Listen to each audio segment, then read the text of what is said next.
प्रभु जीशुंकर बहुमूल्य शक्तियुक्त पुनरुत्थित नाम प्रत्येक को ख्रीष्ट प्रेम नमस्कार। Praise the Lord. एक नूतन वीडियो को आपण मानक पुणी थे मु स्वागत करें। मु विश्वास करें जे प्रभु जीशु आमनकर सुरक्षाकारी परमेश्वर दया अनुग्रह आपण जेकोसी परिस्थिति रे थिले मध्य प्रभु रे स्थिर अछंती एवं ए दिन मानक प्रभु रे बढ़ु अछंती तांको निकटवर्ती होउछंती। एथि निमंते मु प्रभु को धन्यवाद दिए। आजिर प्रसंग होछि पुनर्जन्म। आज आम्भे माने शिखिबा पुनर्जन्म कौन अटे, कहीं मनुष्य को यह आवश्यक और यह को ग्रहण करिवार अनुभूति कौन बा किपरि आम्भे माने पुनर्जन्म को प्राप्त हो पारिबा। पुनर्जन्म कहिले मोर प्रिय माने साधारणतः अनेक प्रकार धर्म ग्रंथ रे जहाँ वर्णित अणख्रीष्टीय भाई भौणी माने अर्थात मु मध्य जेतेले प्रभु जीशु को जानि नथिली से समय अनेक कल्पित कहानी को देखी बा आमनकर जो बॉलीवुड फिल्म मानक जहाँ देखा जाए तद अनुसार जदि कौन से मनुष्य जन्म हो किछि वर्ष पर मृत्युभोग करे एवं अन्य एक स्थान रे अन्य एक चेहरा नहीं जन्म हुए आउ से पूर्व जन्म विषय से मन रखी थाए तार स्मरण रे थाए से विषय को आम पुनर्जन्म बोली साधारणतः कही था।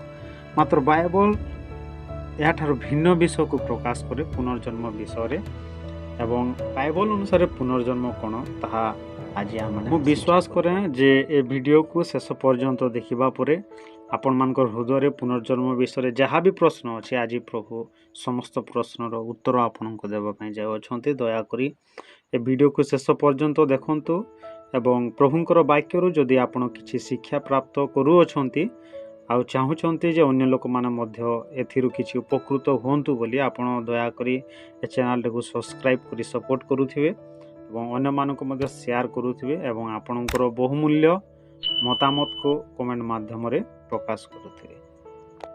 आमने प्रथम रे देखिबा पुनर्जन्म कोन अटे। पुनर्जन्म एक अनुभव अटे एवं गोटे परिवार जेपरि गोटे शिशु सन्तान जन्म हेले से परिवार आनंद उल्लास करा जाए एवं से परिवार रीतिनीति अनुसार कथबार्ता अनुसार कार्यकलाप अनुसार से छोट शिशु शिक्षा प्राप्त होता है। तद्रूप आम्भे माने जेतेबेले जगत रे जन्म ग्रहण करियछु रक्त और मांस रे आम्भे माने जेहेतु आमानकर आदि पिता और माता आदम और हवार औरसर आम प्रत्येक जात होइअछु जेपरि रोमियो 3 अध्याय 23 पद रे लिखा जाए जे आम प्रत्येक पापी अटु एवं आमे माने जन्म रे पापी कर्म रे पापी अटु एवं जेहेतु आमे पाप करूअछु आमानकर स्वभाव रे पाप रही अछि आमानकर रक्त रे पाप रही अछि। आम्भे माने शैतान रो परिवार अंतर्भुक्त रे आमे थिलु जेतेले प्रभु जीशु को जानि नथिलु। तो जेतेले आमे शैतान रो परिवार अंतर्भुक्त थिलु से समय रे शैतान रो परिवार रीतिनीति अनुसार आम मैंने चलूला शैतान अनुसार आम कथबार्ता करूला शैतान अनुसार आम कार्यकलाप करूला शैतानिक शिक्षा अनुसार आम आमर जीवन को व्यतीत करूला। मात्र जेतेबेले जने पुनर्जन्म को प्राप्त हुए ताहार आत्मार उन्नति होता है एवं जेहेतु जने सांसारिक मनुष्य पृथ्वी रे जन्म होला परे शैतानिक परिवार रे होई थाए आउ पुनर्जन्म पाइबा परे से ईश्वरंकर परिवार भुक्त होई थाए। तेणु एहाकू पुनर्जन्म बोली कहा जाय थाए।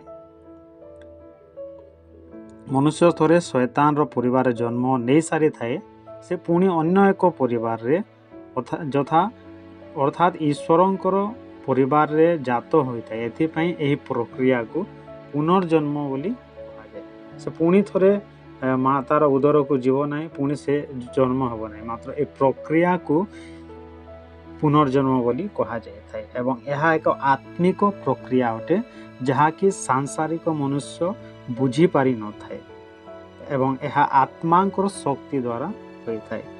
यह मनुष्यर रक्त शरीर और इच्छार हुए नहीं मात्र जल और आत्मा द्वारा होता है। प्रथम कोरिन्थियो 2 अध्याय 14 पद रे ताहा लिखा जाए। द्वितीय विषय आम देखा जे पुनर्जन्म कहीं आवश्यक। शारीरिक जन्म हैला परे जेपरि गोटे शरीर को ସୁସ୍ଥ ସବଳ ହୃଷ୍ଟପୁଷ୍ଟ ରଖିବା ନିମନ୍ତେ ଖାଦ୍ୟର ଆବଶ୍ୟକତା ରହିଥାଏ ଏବଂ ଶରୀରର ଯତ୍ନ ନେବାକୁ ପଡ଼ିଥାଏ। ଶରୀର ସୁଖରେ ରହିବ ବୋଲି ଶରୀର ନିମନ୍ତେ ଗୃହ ନିର୍ମାଣ କରାଯାଇଥାଏ। ଶରୀର ଯଦି କୌଣସି ପ୍ରକାର ରୋଗରେ ଆକ୍ରାନ୍ତ ହୁଏ ତ ଆମେ ଶରୀରର ଚିକିତ୍ସା କରିଥାଉ। ଆଉ ଶରୀର ଯଦି ମୃତ୍ୟୁ ଭୋଗ ମଧ୍ୟ କରିଥାଏ ସେ ଶରୀରକୁ ଆମେ କବର ଦେବା ନିମନ୍ତେ ମଧ୍ୟ ଚିନ୍ତା କରିଥାଉ। ଶରୀରର ଜନ୍ମ ଠାରୁ ଶରୀରର ଶେଷ ପର୍ଯ୍ୟନ୍ତ ଅର୍ଥାତ୍ ମୃତ୍ୟୁ ପର୍ଯ୍ୟନ୍ତ ଆମେ ଶରୀର ନିମନ୍ତେ ଚିନ୍ତା କରିଥାଉ। ତଦ୍ରୂପ ଆତ୍ମାଦାତା ଈଶ୍ୱର ଆମମାନଙ୍କୁ ଯେଉଁ ଶରୀର ପ୍ରାଣ ଓ ଆତ୍ମା ଦେଇଅଛନ୍ତି, ଆମେ କେବଳ ପାପରେ ଥିବା ସମୟରେ ଆମେ କେବଳ ଶରୀର ବିଷୟରେ ଚିନ୍ତା କରିଥାଉ। ସେଥିପାଇଁ ସାଂସାରିକ ମନା ବ୍ୟକ୍ତି ଓ ଆତ୍ମିକ ମନା ବ୍ୟକ୍ତି, ତେଣୁ ବାକ୍ୟରେ ଲେଖାଯାଏ ଯେ ଏହା ଏକ ଆତ୍ମିକ ପ୍ରକ୍ରିୟା ଅଟେ ଏବଂ ଏହାକୁ ସାଂସାରିକ ମନୁଷ୍ୟ ବୁଝିପାରେ ନାହିଁ। ଯଦି ଆମମାନଙ୍କ ମଧ୍ୟରେ ଆମମାନଙ୍କର ଶରୀରର ବୃଦ୍ଧି ନିମନ୍ତେ ଆମେ ଖାଦ୍ୟର ଆବଶ୍ୟକତା ଅଛି, ଆମମାନଙ୍କ ଆତ୍ମାର ବୃଦ୍ଧି ନିମନ୍ତେ ମଧ୍ୟ ଆମମାନଙ୍କୁ ଖାଦ୍ୟର ଆବଶ୍ୟକତା ଅଛି। ଯଦି ଆମେ ଆମମାନଙ୍କର ଶରୀରର ଯତ୍ନ ନେଉଛୁ, ଆମମାନଙ୍କୁ ଆମର ଆତ୍ମାର ମଧ୍ୟ ଯତ୍ନ ନେବାର ଅଛି। ଶରୀରର ସୁଖ ନିମନ୍ତେ ଆମେ ଗୃହର ନିର୍ମାଣ କରୁଅଛୁ। ଆମମାନଙ୍କ ମଧ୍ୟରେ ଯେଉଁ ଆତ୍ମା ରହିଅଛି, ଆମମାନଙ୍କୁ ସେ ତାର ସୁରକ୍ଷା ନିମନ୍ତେ ମଧ୍ୟ ଆମମାନଙ୍କୁ ଚିନ୍ତା କରିବାର ଅଛି। ଶରୀରରେ ଯେପରି ରୋଗ ଆକ୍ରାନ୍ତ ହେଲେ ଆମେ ଚିକିତ୍ସା କରୁଅଛୁ, ତଦ୍ରୂପ ଆତ୍ମାର ମଧ୍ୟ ଆମେ ଚିକିତ୍ସା କରିବାର ଅଛି।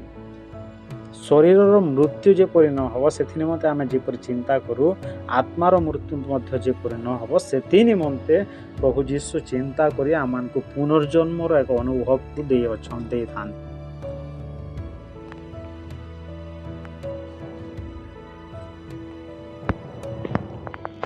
ଯୋହନ 3 ଅଧ୍ୟାୟ ତାର 3-5 ପଦକୁ ଆମେ ଯେତେବେଳେ ଦେଖିବା, 3 ପଦରେ ଲେଖାଯାଏ, ଯୀଶୁ ତାଙ୍କୁ ଉତ୍ତର ଦେଲେ, ସତ୍ୟ ସତ୍ୟ ମୁଁ ତୁମକୁ କହୁଅଛି, ପୁନର୍ବାର ଜନ୍ମ ନହେଲେ କେହି ଈଶ୍ୱରଙ୍କର ରାଜ୍ୟ ଦେଖିପାରେ ନାହିଁ। ଯଦି ଆମମାନଙ୍କୁ ଈଶ୍ୱରଙ୍କ ରାଜ୍ୟ ଦେଖିବାର ଅଛି ତାହେଲେ ଆମକୁ ପୁନର୍ଜନ୍ମର ଆବଶ୍ୟକତା ରହିଅଛି। ଆମମାନଙ୍କୁ ଯଦି ସ୍ୱର୍ଗ ରାଜ୍ୟ ଆମମାନଙ୍କୁ ଯିବାର ଅଛି ତାହେଲେ ଆମମାନଙ୍କୁ ପୁନର୍ଜନ୍ମର ଆବଶ୍ୟକତା ରହିଅଛି। 4 ପଦରେ ଲେଖାଯାଏ, ନିକୋଦିମ ତାହାଙ୍କୁ ପଚାରିଲେ, ବୃଦ୍ଧ ହେଲେ ମନୁଷ୍ୟ କି ପ୍ରକାର ଜନ୍ମ ହୋଇପାରେ? ସେ କ'ଣ ଦ୍ୱିତୀୟ ଥର ଆପଣା ମାତାର ଗର୍ଭରେ ପ୍ରବେଶ କରି ଜନ୍ମ ହୋଇପାରେ? ଆପଣମାନଙ୍କୁ ମଧ୍ୟ ଏ ପ୍ରଶ୍ନ ଆପଣଙ୍କ ହୃଦୟରେ ଥିବ ଯେ ମନୁଷ୍ୟ ଜନ୍ମ ହେଲା ପରେ ପୁଣି ଥରେ କିପରି ମାତାର ଉଦରକୁ ଯାଇବ ବୋଲି। ମାତ୍ର 5 ପଦରେ ଏଠାରେ ପ୍ରଭୁ ଯୀଶୁ ସ୍ପଷ୍ଟ ରୂପରେ କହନ୍ତି, ଯୀଶୁ ଉତ୍ତର ଦେଲେ, ସତ୍ୟ ସତ୍ୟ ମୁଁ ତୁମମାନଙ୍କୁ କହୁଅଛି, ଜଳ ଓ ଆତ୍ମାରୁ ଜନ୍ମ ନ ହେଲେ କେହି ଈଶ୍ୱରଙ୍କ ରାଜ୍ୟରେ ପ୍ରବେଶ କରିପାରେ ନାହିଁ। ମୋର ପ୍ରିୟମାନେ, ପୁନର୍ଜନ୍ମ ପ୍ରାପ୍ତ ହେବା ନିମନ୍ତେ ଜଳ ଓ ଆତ୍ମାରୁ ଆମମାନଙ୍କୁ ଜନ୍ମ ହେବାକୁ ପଡ଼ିବ। ଜଳ ଓ ଆତ୍ମାରୁ ଜନ୍ମ ହେବା ବିଷୟକୁ ପୁନର୍ଜନ୍ମ ବୋଲି କୁହାଯାଏ। ଯେପରି ମୁଁ ପୂର୍ବରୁ କହୁଥିଲି ଯେ ଯଦି ଜଣେ ଶୈତାନର ପରିବାରରୁ ବାହାରି ଆସି ଈଶ୍ୱରଙ୍କର ପରିବାରଭୁକ୍ତ ହୋଇଯାଏ, ତାହାକୁ ଆମେ ପୁନର୍ଜନ୍ମର ପ୍ରକ୍ରିୟା ବୋଲି କହିଥାଉ। ଏବଂ ଏହାର ଆବଶ୍ୟକତା ରହିଅଛି ଏଥିପାଇଁ ଯେ ଆମମାନଙ୍କୁ ସ୍ୱର୍ଗ ରାଜ୍ୟ ଯିବାର ଅଛି, ଆମମାନଙ୍କୁ ଈଶ୍ୱରଙ୍କ ରାଜ୍ୟ ଦେଖିବାର ଅଛି। ଆମମାନଙ୍କର ଆତ୍ମାର ସୁରକ୍ଷା ନିମନ୍ତେ ପୁନର୍ଜନ୍ମ ଏକ ଗୁରୁତ୍ୱପୂର୍ଣ୍ଣ ବିଷୟ ଅଟେ। ଏହା ପ୍ରତ୍ୟେକ ମନୁଷ୍ୟ ନିମନ୍ତେ ଆବଶ୍ୟକ ଅଟେ। ତୃତୀୟ ବିଷୟ, ଆମେ କିପରି ପୁନର୍ଜନ୍ମ ପ୍ରାପ୍ତ ହୋଇପାରିବା। ଏଠାରେ ଯେପରି ପ୍ରଭୁ ଯୀଶୁ କହିଲେ, ଆମମାନଙ୍କୁ ଜଳରେ ଜନ୍ମ ହେବା ଚିରସ୍ଥାୟୀ ବାକ୍ୟ ଅଟେ। ଯେତେବେଳେ ଜଣେ ଈଶ୍ୱରଙ୍କର ବାକ୍ୟକୁ ଶ୍ରବଣ କରିଥାଏ, ଯେତେବେଳେ ଜଣେ ଈଶ୍ୱରଙ୍କର ବାକ୍ୟକୁ ବିଶ୍ୱାସ କରିଥାଏ ଏବଂ ଯେତେବେଳେ ଜଣେ ପବିତ୍ର ବାକ୍ୟକୁ ନିଜ ଜୀବନରେ କାର୍ଯ୍ୟକାରୀ ହେବା ନିମନ୍ତେ ପବିତ୍ର ଆତ୍ମାଙ୍କୁ ସୁଯୋଗ ଦେଇଥାଏ, ଯେତେବେଳେ ସେ ବାକ୍ୟ ଗୋଟେ ପାପୀ ମନୁଷ୍ୟର ହୃଦୟକୁ ଆସେ, ସେ ଅନେକ ପ୍ରକାର ବନ୍ଧରୁ ଛୁଟକାରାକୁ ପ୍ରାପ୍ତ ହୋଇଥାଏ। ସେ ତାର ଜୀବନରେ ଶାନ୍ତିକୁ ଅନୁଭବ ପାଇଥାଏ, ସେ ତାର ଜୀବନରେ ଆନନ୍ଦକୁ ପ୍ରାପ୍ତ ହୋଇଥାଏ ଏବଂ ଏହି ଆନନ୍ଦ, ଶାନ୍ତି ଏବଂ ଛୁଟକାରାର ଅନୁଭବକୁ ଏକା ପୁନର୍ଜନ୍ମ ବୋଲି କୁହାଯାଏ। ମୋର ପ୍ରିୟମାନେ, ଯଦି ଆମେମାନେ ଆମମାନଙ୍କର ଆତ୍ମାର ସୁସ୍ଥତା ଚାହୁଁଛୁ, ଯଦି ଆମମାନଙ୍କର ଆତ୍ମା ଶକ୍ତିଯୁକ୍ତ ହଉ ବୋଲି ଚାହୁଁଛୁ, ଯଦି ଆମେ ଆମମାନଙ୍କର ଆତ୍ମାର ଯତ୍ନ ହଉ ବୋଲି ଚାହୁଁଛୁ, ଯଦି ଆମମାନଙ୍କର ଆତ୍ମା ମୃତ୍ୟୁ ପ୍ରାପ୍ତ ନ ହଉ ବୋଲି ଆମେ ଚାହୁଁଛୁ, ତାହେଲେ ଆମମାନଙ୍କୁ ପୁନର୍ଜନ୍ମର ଅନୁଭବକୁ ଆମେ କିପରି ପାଇପାରିବା? ବିଶ୍ୱାସ କରନ୍ତୁ ଯେ ଯୀଶୁ ଈଶ୍ୱରଙ୍କର ପୁତ୍ର। ଆପଣଙ୍କର ପାପ ପାଇଁ ସେ କ୍ରୁଶରେ ବଳୀକୃତ ହେଲେ, କବରସ୍ଥ ହୋଇ ତୃତୀୟ ଦିନରେ ପୁନରୁତ୍ଥିତ ହେଲେ। 2 ନମ୍ବର, ଆପଣଙ୍କ ପାପ ସକଲକୁ ଗୋଟି ଗୋଟି କରି ନମ୍ର ଭାବରେ ଯୀଶୁଙ୍କ ଠାରେ ସ୍ୱୀକାର କରନ୍ତୁ। ପୁଣି ଯୀଶୁଙ୍କୁ ମୁଖରେ ପ୍ରଭୁ ବୋଲି ସ୍ୱୀକାର କରି ବ୍ୟକ୍ତିଗତ ଉଦ୍ଧାରକର୍ତ୍ତା ଭାବେ ଗ୍ରହଣ କରନ୍ତୁ। ତୃତୀୟରେ, ବାଇବଲ ଈଶ୍ୱରଙ୍କର ବାକ୍ୟ ବୋଲି ପ୍ରତିଦିନ ପଢ଼ନ୍ତୁ ଓ ପାଳନ କରନ୍ତୁ। ପୁଣି ପ୍ରତ୍ୟେକ ପରିସ୍ଥିତି ପାଇଁ ପ୍ରଭୁଙ୍କ ଠାରେ ନିରନ୍ତର ପ୍ରାର୍ଥନା କରନ୍ତୁ। ଚତୁର୍ଥରେ, ମଣ୍ଡଳୀ ସହିତ ସଂଯୁକ୍ତ ହୁଅନ୍ତୁ। ପଞ୍ଚମରେ, ନିଜ ଜୀବନର ପୁନର୍ଜନ୍ମର ଅନୁଭୂତିକୁ ଅନ୍ୟମାନଙ୍କ ଠାରେ ସାକ୍ଷ୍ୟ ଦିଅନ୍ତୁ। ଅନ୍ୟମାନଙ୍କୁ ଯୀଶୁଙ୍କ ନିକଟକୁ ଆଣିବାକୁ ଚେଷ୍ଟା କରନ୍ତୁ। ଏହା ମାନସିକ ମନୁଷ୍ୟର କାର୍ଯ୍ୟ ନୁହେଁ, ତେଣୁ ନିଜର କ୍ରିୟାକର୍ମ ଉପରେ ନିର୍ଭର କରନ୍ତୁ ନାହିଁ, ମାତ୍ର ଏହା ଆତ୍ମାଙ୍କର କାର୍ଯ୍ୟ ଅଟେ। ଈଶ୍ୱରଙ୍କର ଦ୍ୱାରା ଅନୁଗ୍ରହରେ ଆମମାନେ ପୁନର୍ଜନ୍ମକୁ ପ୍ରାପ୍ତ ହୋଇପାରିବା। ଆପଣଙ୍କ ଜନ୍ମଦିନ ଅପେକ୍ଷା ପୁନର୍ଜନ୍ମ ଦିନ ଗୁରୁତ୍ୱପୂର୍ଣ୍ଣ ଅଟେ। ଆତ୍ମା ଦ୍ୱାରା ଜାତ ତାହା ଆତ୍ମା ଓ ଶରୀର ଦ୍ୱାରା ଯାହା ଜାତ ତାହା ଶାରୀରିକ ଅଟେ।